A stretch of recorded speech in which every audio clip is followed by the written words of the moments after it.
প্রথমবার এই ডিজাইন কেকটা বানালাম। কেক মোল্ডের মাপে বাটার পেপার নিয়ে নিয়েছি। এবার এই বাটার পেপারটার মধ্যে ফ্রি হ্যান্ডে একটা ফ্লোরাল ডিজাইন এঁকে নেব। তোমরা চাইলে কিন্তু কালারফুল কোনো পেন্টিংয়ের ওপরে বাটার পেপারটা রেখে পেন্সিল দিয়ে আউটলাইনটা স্কেচ করে নিতে পারো। এবার এই স্কেচটাকে আমি রং দিয়ে ভরে দিচ্ছি। প্রথমে ভ্যানিলা স্পঞ্জ কেকের ব্যাটার বানিয়ে নিয়েছি।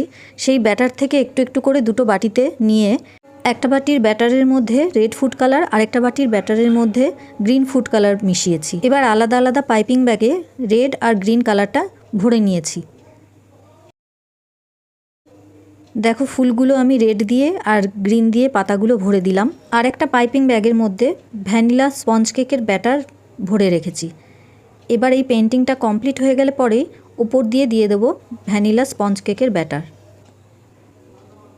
পেন্টিংটা কমপ্লিট হয়ে গেছে। এবার এর উপর দিয়ে ভ্যানিলা স্পঞ্জ কেকের ব্যাটারটা ফিল করে দেবো। এয়ার ফ্রায়ারে 200 ডিগ্রি সেলসিয়াসে 22 মিনিট বেক করে নিয়েছি।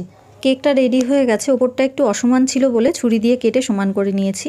এই দেখো নিচের দিকে এই পেন্টিংটা ভালোভাবেই বোঝা যাচ্ছে। আজকে আমার কাছে দুটোই ফুড কালার ছিল, রেড আর গ্রিন, কিন্তু এটা বানানোর খুবই ইচ্ছা ছিল বলে প্রথমবার ট্রাই করেই ফেললাম। নেক্সটবার অনেকগুলো কালার ইউজ করে এর চেয়ে অনেক সুন্দর কোনো পেন্টিং করার চেষ্টা করব। আইডিয়াটা তোমাদের কাছে কেমন লাগলো? তোমরাও কিন্তু আরও সুন্দর সুন্দর পেন্টিং করে এই রকম ডিজাইন কেক বানাতে পারো।